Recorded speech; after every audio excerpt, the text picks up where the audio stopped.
Bueno, seguimos. Vean el acople. El acople ya está dañado, ¿ves? Tiene mucho juego. Esto lo vamos a meter en la tina para que ustedes vean. Esta es la transmisión. ¿Ves? Les recuerdo que ya yo la limpié por la parte de adentro. Ahora vamos a colocar y sacarla. ¿Cómo la vamos a sacar? Así.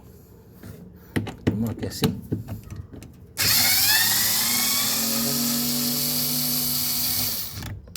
Estos son sus tornillos.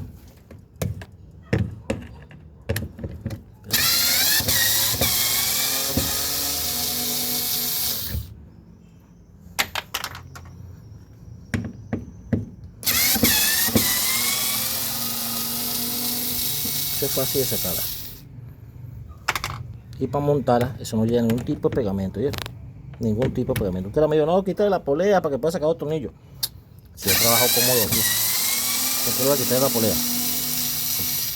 ¿Ves? Sí, la muevo así.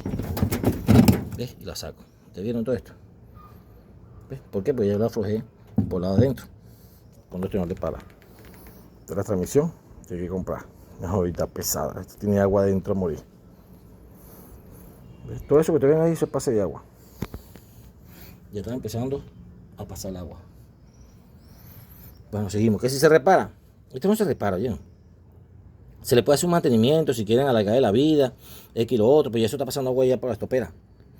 Hay que comprar estopera, metérsela ahí, pero si va a pagar una reparación para que, por una transmisión que vale $7. No, mi hermano, compre su transmisión y ya. ¿Vieron?